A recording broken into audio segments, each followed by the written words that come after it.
Bree here. Today we're going to make a pen out of Inlace Acrylester.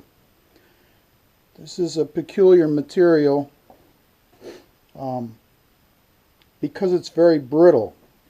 You can see the cracks on the edges.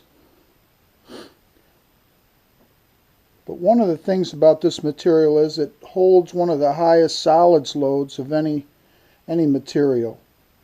I prefer Alumilite because when you drop it, it won't break. But this stuff really creates beautiful, beautiful pen blanks.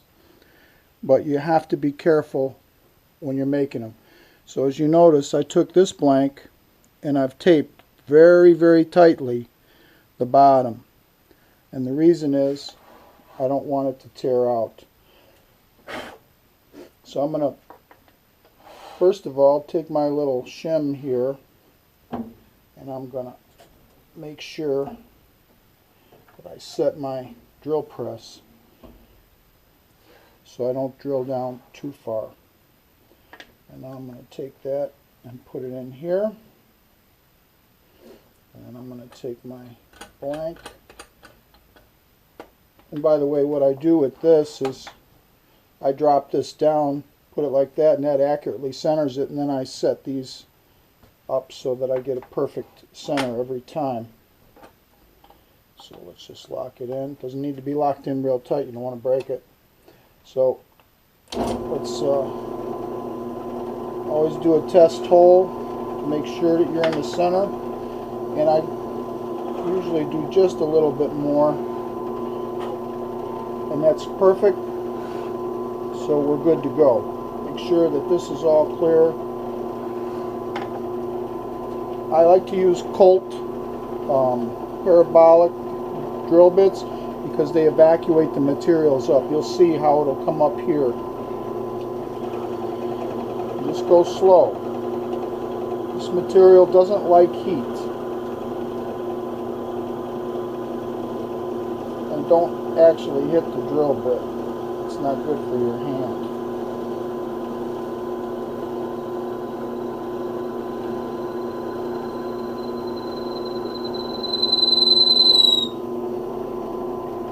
You don't need, with this Colts, to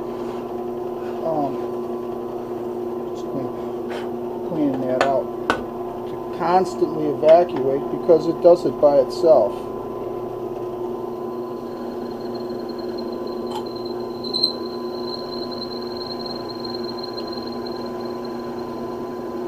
But as you go deeper, instead of having long shavings, you get little chips. You've got about an inch to go. You want to bring up some of those little chips, you can do that. Don't worry about that sound. It's just plastic complaining. We're getting toward the bottom now, and as we get toward the bottom, I like to clear it.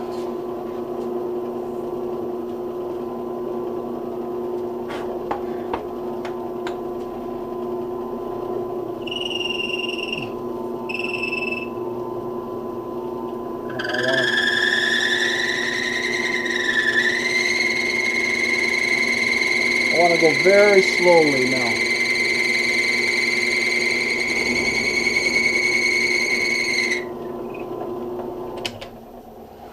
I think we're through. The nice thing about the way I do this is if I have to take this out, as I'm going to do now, and need to put it back in, I can very easily put it back in. There's the bottom. You can see some of that chip out, even with the tape around it. If the tape hadn't have been here, all of this side would have chipped out. So that's just the material that you're working with. So anyways, we're done with that.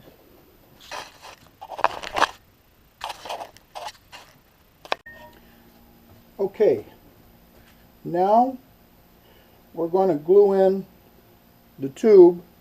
Since this blank is purple and bronze, I don't really need to color this tube, but I do need to scuff it up. So I'm going to take some 150 grit and I'm just going to scuff this tube up so it's got a little bit of bite.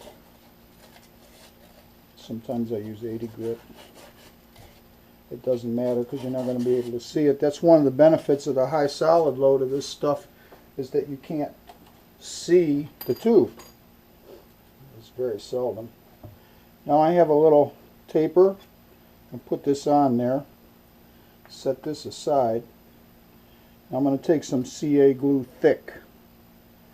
Some people use epoxy and it's probably better, but it takes longer. And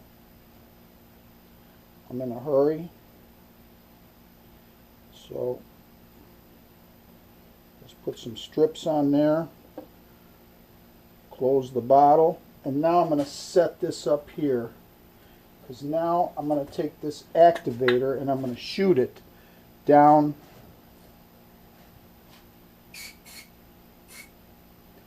you didn't see it because the camera can't move, but I shot it down the tube. And now very quickly I'm going to put it in and spin it.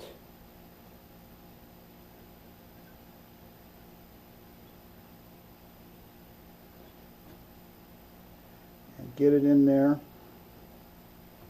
Take a towel. Wipe that off.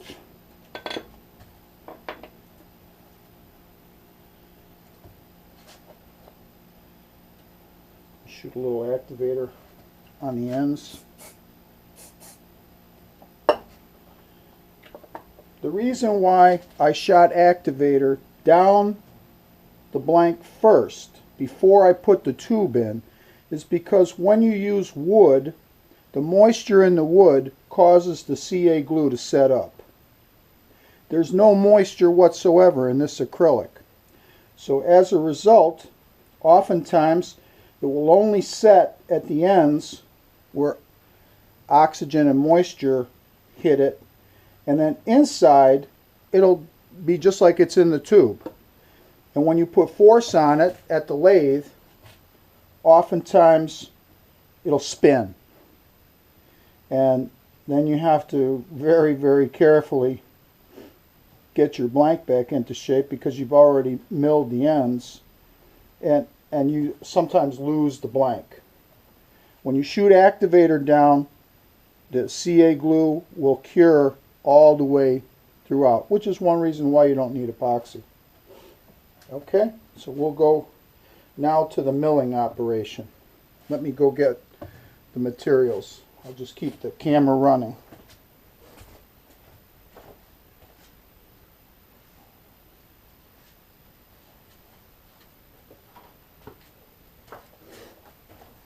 Okay, here we are.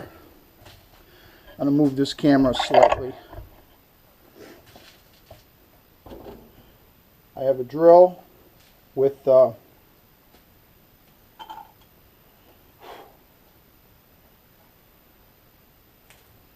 pen mill. I like to use 4-blade pen mill.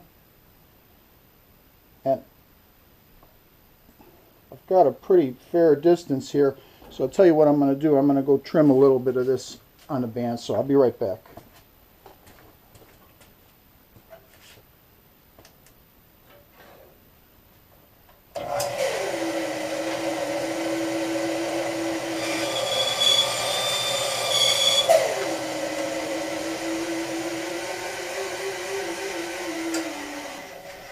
Okay, now I'm back. We trim that down.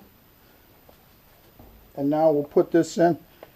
I like to put my finger on the bottom as long as I know that this won't come out the other end. And then put strong, steady pressure.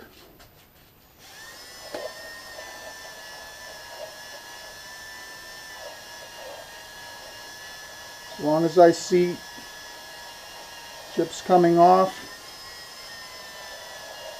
the strong, steady pressure will give you a nice clean edge.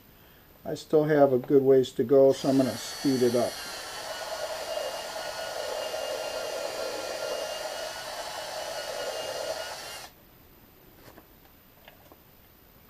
We got about a 1/64 of an inch left.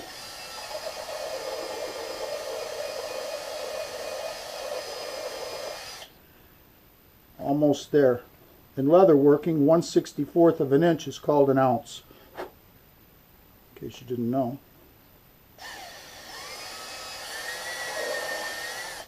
Okay, see the shine? The shine tells us we're there. So now we're going to come back down here and start slowly.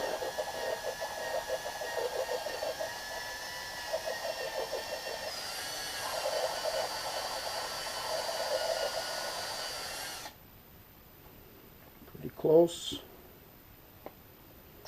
Getting rid of that chip out.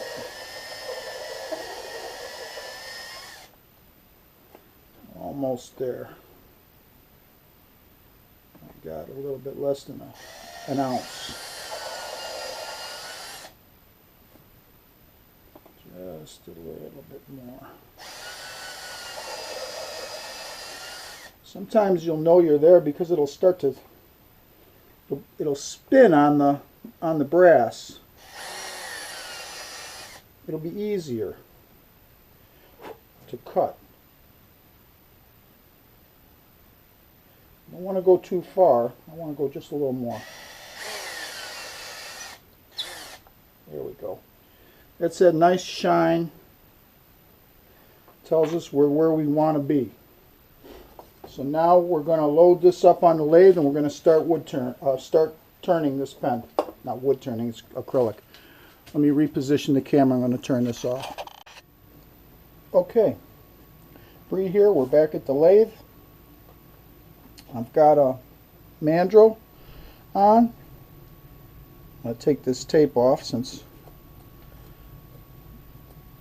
I don't need to turn the tape. Set that over here.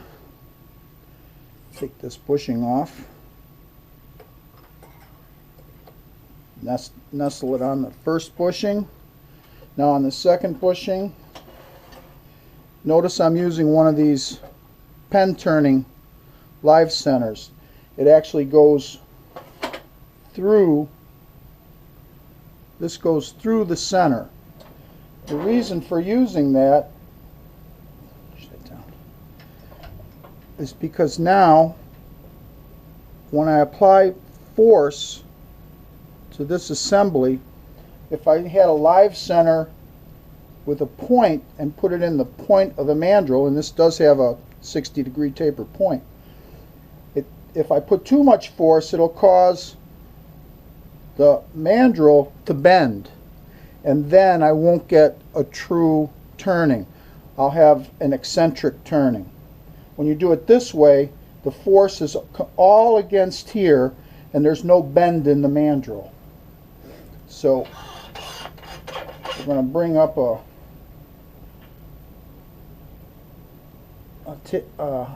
tool rest. Get up here. The tools are pretty big for this size, so consequently they don't require a lot of height. I'm going to take this down with a roughing gouge. Just always make sure it spins. There we go. I'm going to turn on the dust collection so that we can, I'm going to see if I can move this camera a little bit. That should be good. And then we'll continue on. I've already sharpened that tool.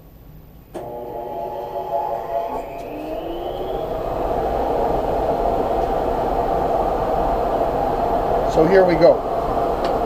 Safety first. Rub the bevel. Lift the handle until you cut, and now cut. With this material, you can see the the little chips.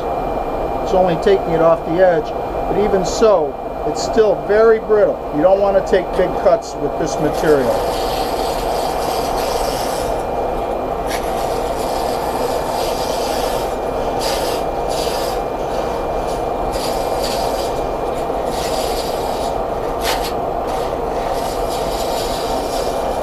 There's a little overhang on each end. Until we get to this being totally round, we're going to get these little chips. We're not going to get shavings.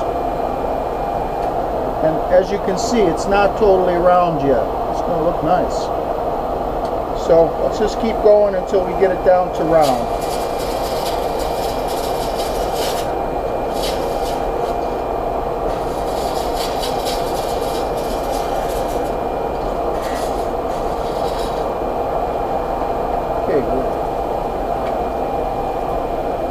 We're now down to round. Nope, we're not there yet. I don't know if the camera will show it, but there's little pits. A lot of little pits. Those pits are caused by using this kind of tool. There's really, in my mind, only one tool to work this material, or to work it to shape, and that is a skew. And we will be using the skew, but to rough it down, this is still okay because we still have a lot of material left to go. And the pits are all going to be turned off. All that dust that's coming up there, that little overhang just came off.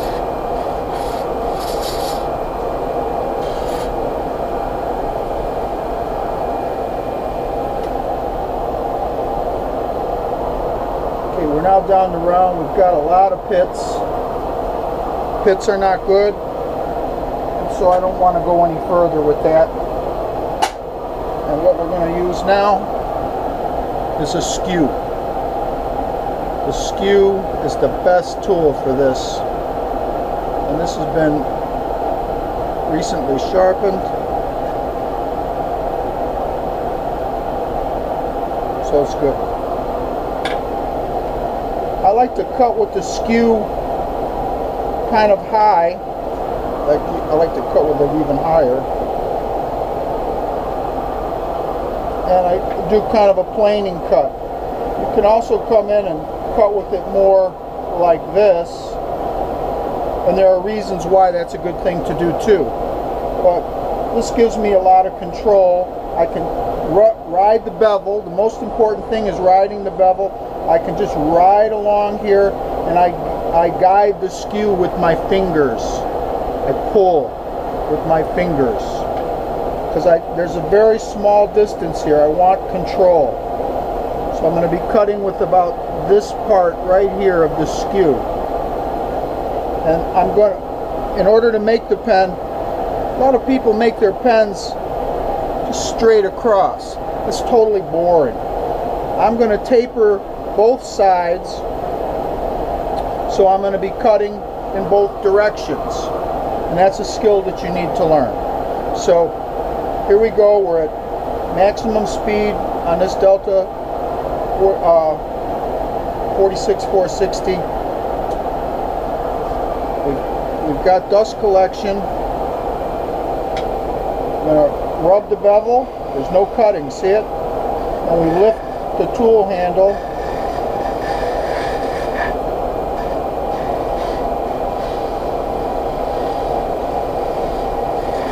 And it takes that long string, and depending on your angle, it'll either pull it into the dust collector or it'll spin up in spirals and collect back here.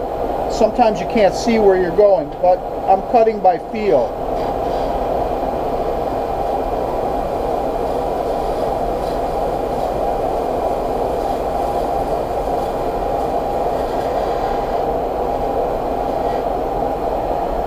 And I keep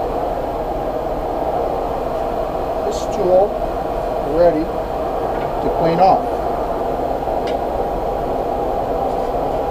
This is the center.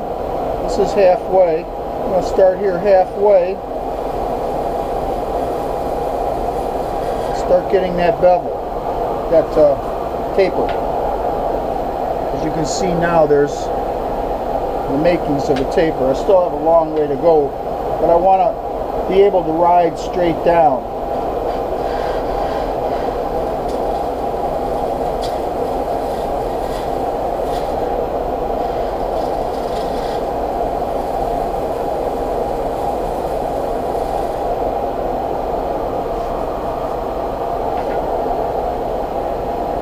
Okay, let's work the other side. Rub that bevel, raise the handle, do it gently.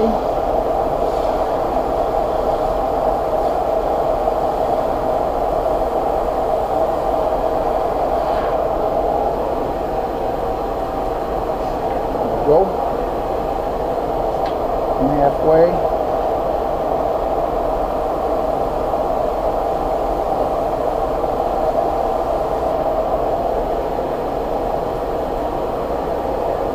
Back again. There's a long string.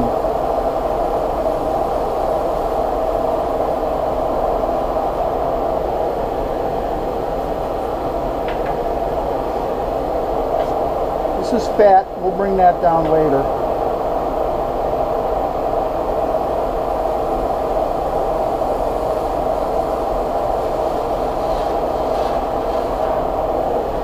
Inlace Acrylester will never complain if you use a skew properly. It will complain if you use a gouge, a spindle gouge, or especially it will complain if you use a scraper. It hates to be scraped. It will pit and you'll destroy it. And that's one reason why you really don't want to use carbide tools with it, the new carbide tools, because when they're used as they're described by the manufacturers, they're basically scrapers. If you ride the bevel with it, you can use it just like a skew, but it's got a very small bevel. The bevel's only, it's not even 1/8 of an inch if it's that, and it's not stable.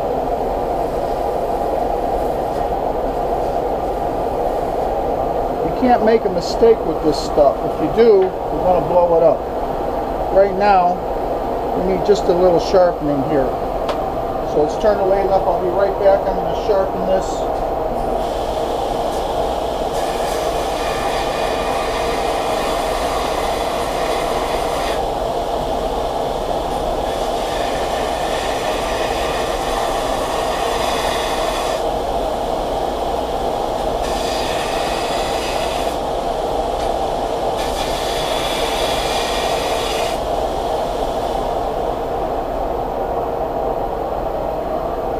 I like to use a Sorby Pro Edge sharpener because I don't like skews to be hollow ground.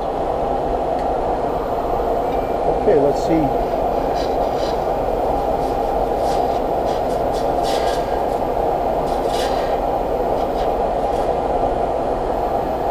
Okay.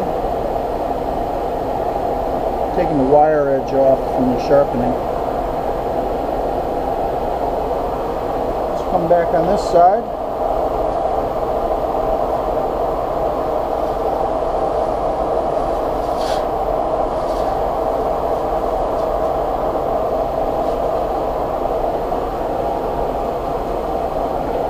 Okay, now we're pretty high in the center, so I'm going to bring the center down.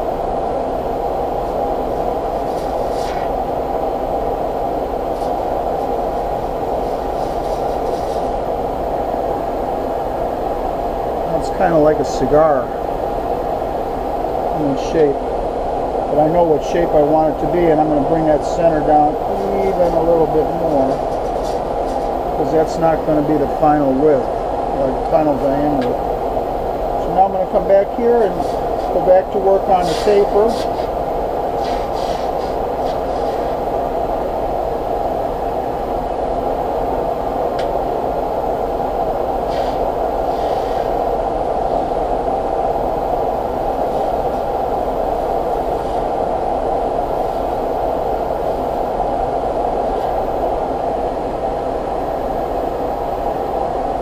closer you get to the bushing, the slower you go.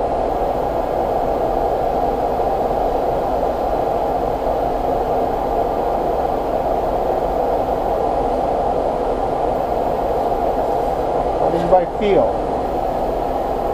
I couldn't see, but I know where I want to go. I'm a little proud. I'm proud of the bushing, and I'm still going to come down, but I'm going to come do the other side right now. Start in the middle. Start working on.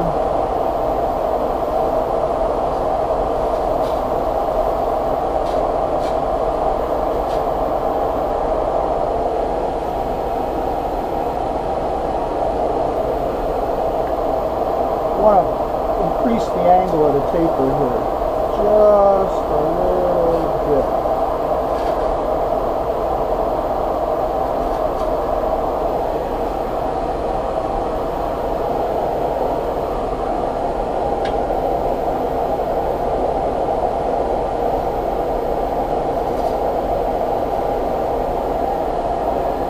Okay.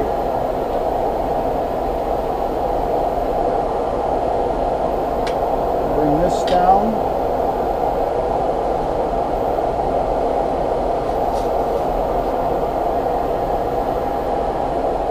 It's feeling real good. We need to come a little bit further down here before we get to the finishing cuts. Always clean. The plastic melts on the skew, so always clean it off.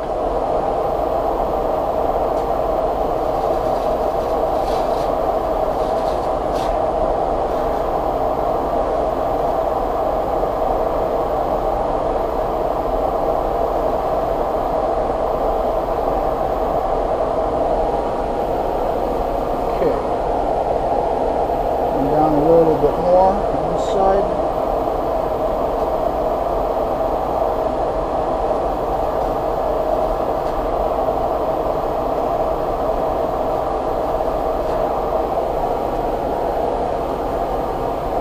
Notice I'm working the ends, and I'm not really doing a lot of work here. I'm going to merge this into the ends. It's the ends that are the most important.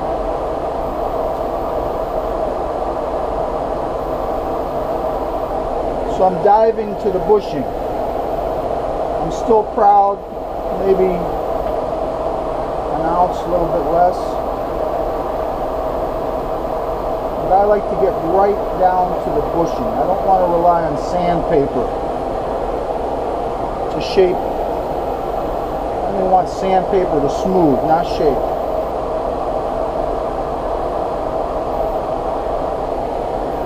Okay, we're just proud of the bushing. So now let's get this one to the same depth.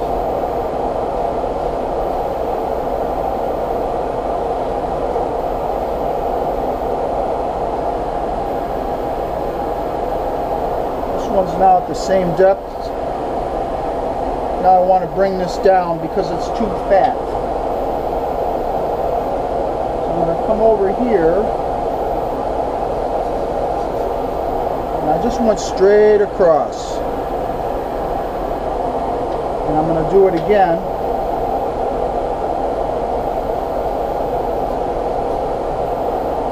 Straight across until I get down about where I want to be in terms of the width, and then I'm going to merge into the taper. So now I'm going to come back here to the middle. Merge into the taper by getting rid of that little hump.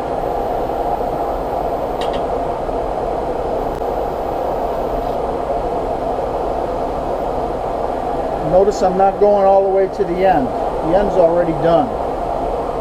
Almost. I'm just smoothing out the taper. On this side.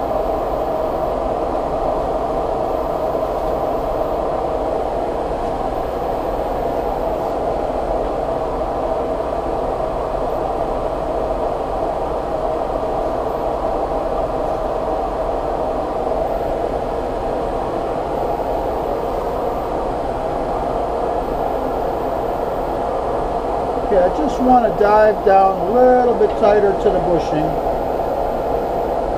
When you come about 1/8 of an inch out, just trim it down.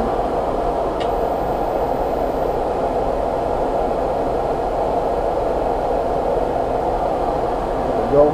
That one's right on the bushing. This one's still just a little bit proud.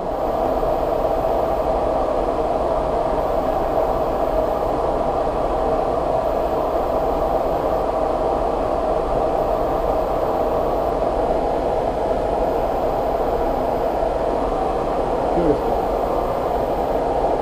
With a nice double taper. And we're done with the skew. We're done with the turning. So now what we're going to do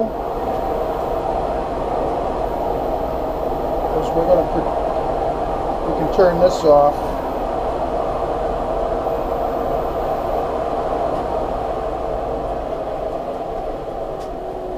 That's a Laguna dust collector. Very nice piece of equipment, which I love very much. I'm going to put some towels here because iron doesn't like water. And what we're going to do is I'm going to turn this from 9 down to, say, 4.5. And we're going to go through and we're going to sand this. It's very smooth right now, but there's still a little bit of tooling ridges, small ones. So I'm going to take wet dry papers up through the grits to 2000 grit. I've got a bucket over here with water, warm water. I'm going to dip it in. And usually I keep doing this straight through until I'm done. I don't even want to see it until I'm done. I pay a little bit of attention to these ends. I want to make sure that they're clean because they have to mate in.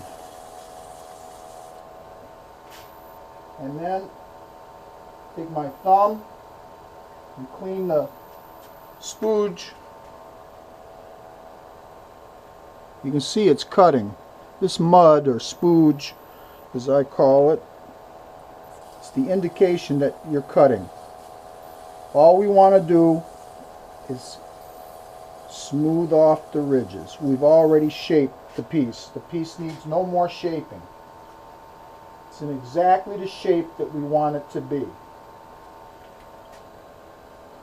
This wet dry loads. You can take your thumb and kind of unload it. Just give this one more pass. This is putting in 220 grit scratches. We have to remove those scratches now. The entire job now is to remove the damage that we just did. So we've cleaned off that stuff, and now we're going to do the same thing with a 320 grit. It's cutting, you can see. Clean it.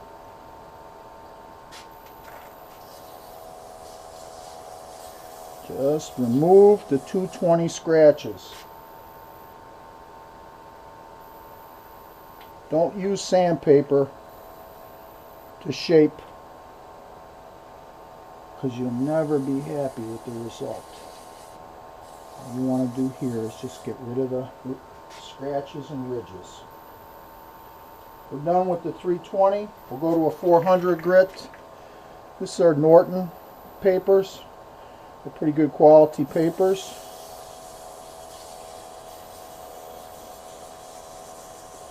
But the thing about sandpaper is it's not the highest quality abrasive in the world. And it's not designed to be. And it's not priced to be either. It's relatively inexpensive. You can see we're cutting very nicely with the 500. Just moisten that off. And be careful about catching this or it'll flip real fast. Safety is the most important thing. You don't want anything that will get caught here. No hair, no bracelets, no necklaces, nothing. Use your common sense and stay safe. This is a small lathe, but any lathe has the capability to kill you. And they have done it. I'm not just saying that they can, they have done it. My big Powermatic lathe could easily kill me if I did the wrong things. It has sufficient power. This is a 1 horsepower motor on here, and it's got plenty of power to kill me. So be very, very careful when it comes to safety. Today I'm not wearing a face shield. I normally wear a face shield all the time, but for making this movie, I'm just wearing eye protection.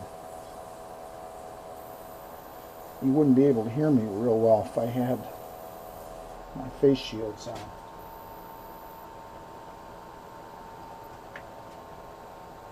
Okay, let's clean that off. We're up to 1,000 grit right now. Our objective here, this is 1200, is for this thing to look like glass. And you can see how it's starting to shine. We're still cutting. As long as we're producing spooge, we're cutting. It's starting to look real nice.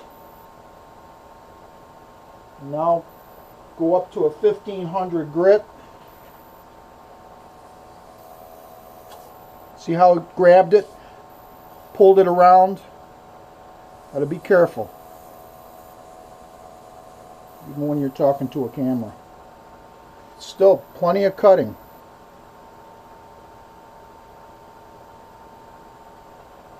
It's taking off 1200 grit scratches is what it's doing. Okay. This is 2000. Let's clean this first.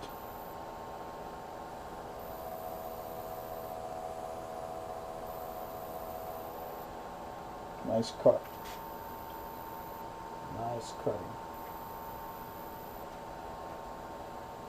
Most people would stop now, but that's not my way.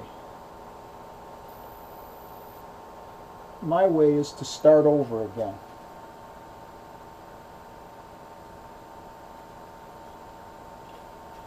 Hold on for a second while I get the right materials here.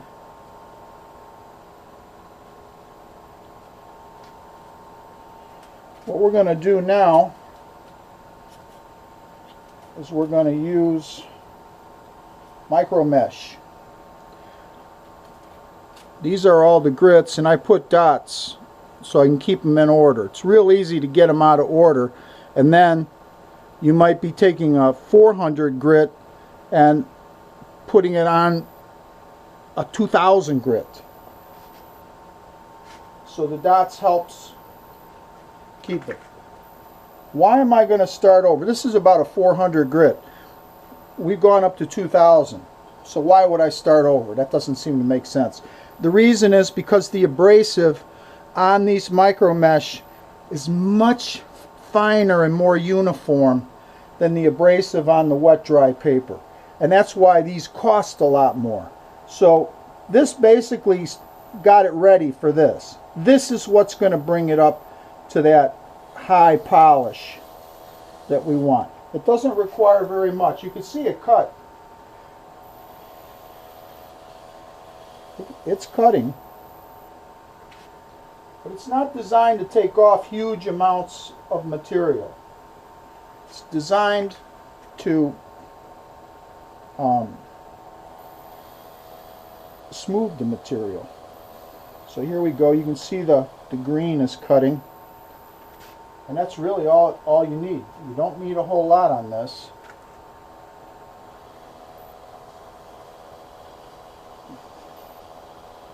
All you want to do is to remove the prior grit scratches.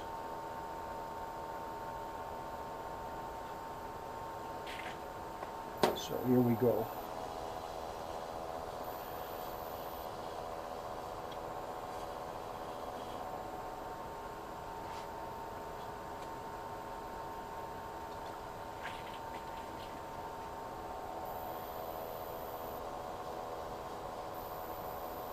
We haven't stopped the lathe, and I can tell that this is going to really look killer when it's done.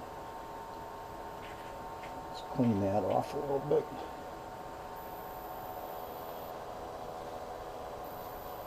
We're up to some pretty high grit right now, and we're going up to 12,000. Always make sure you get the ends.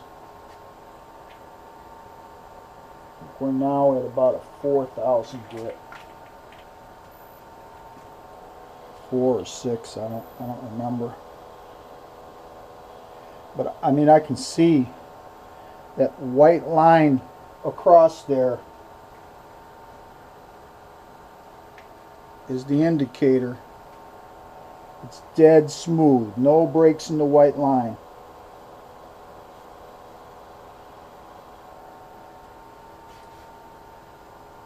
And now go to 12,000 grit. You don't get a lot of cutting here.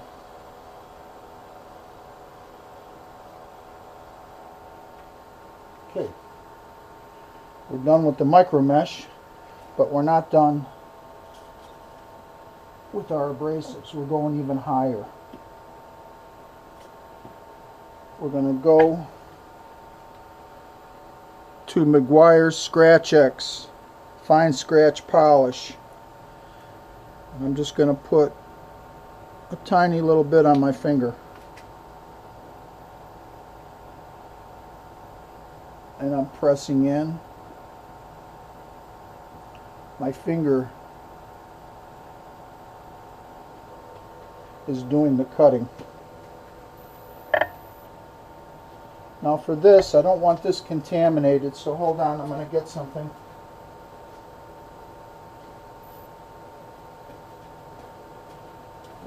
We're at a very high level here. This is what I use. This is lint-free paper. It will give no lint whatsoever. And I'm kind of sparing in how I use it. Hear how it squeaks? That's polished when it squeaks. The dark is from the bushings. It's polishing the bushings as well. Now we're going to Plastex polish, even higher level. That's all you need, just a tiny little bit. Put it on here. Just run it slowly up and down. Remember, you've already used this, so come over here and use this end. Clean that end. We're almost done. One more task. Take some Renaissance microcrystalline wax. This prevents fingerprints from sticking. Put a little on. Now I'll go to the middle of this sheet where there's no abrasive at all.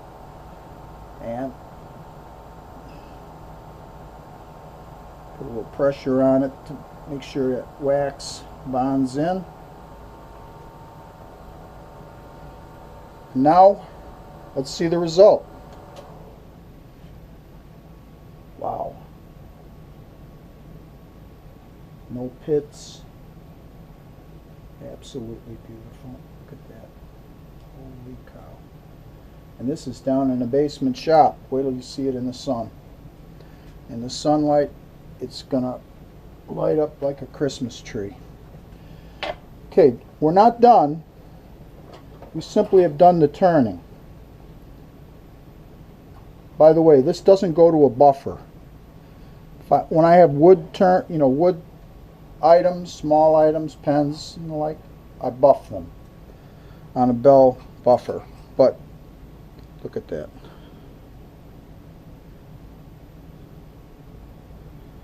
That's just gorgeous.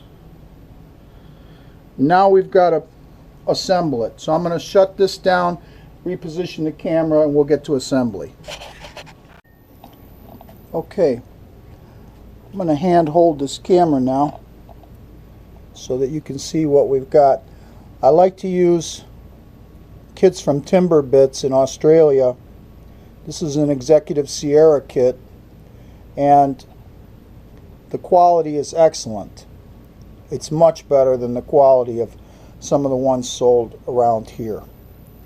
In assembly, we're going to bond the end of the pen,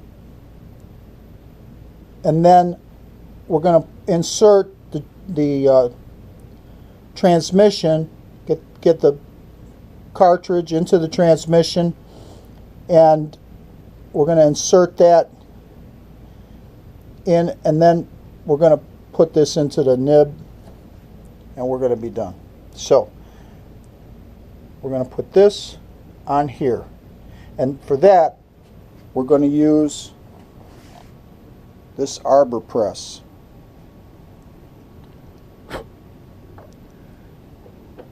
We're going to come down. Notice I've put high density polyethylene. So I'm going to turn this off and then remount, and then I'll be back to press in the end of the pen. Okay, here we go. I've selected this part of the pen for the clip. I've got the first part of the tenon into the tube, and now I've got a little indentation there. I bring this and I make it straight. You need to be straight. You cannot force this thing in. Now it's sliding sideways, down, in, perfect. Okay, the next, set that down.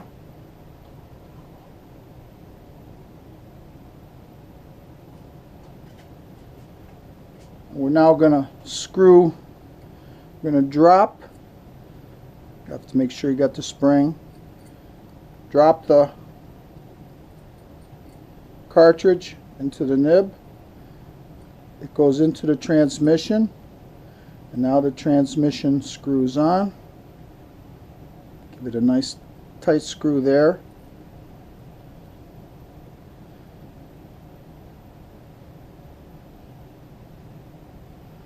This shouldn't be sticking. Oh, there we go. It's fine. And now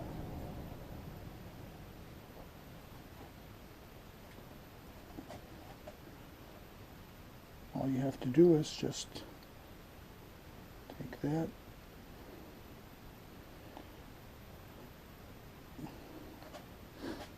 and it's done. What a lovely pen. It's got a nice taper. Beautiful kit. This is an Australiana kit. It's got little kangaroos hopping. And then to use it, you simply push both parts this way, this way, and twist. And there comes your nib. To change, you just turn it this way, and this will come off, and then you get access to the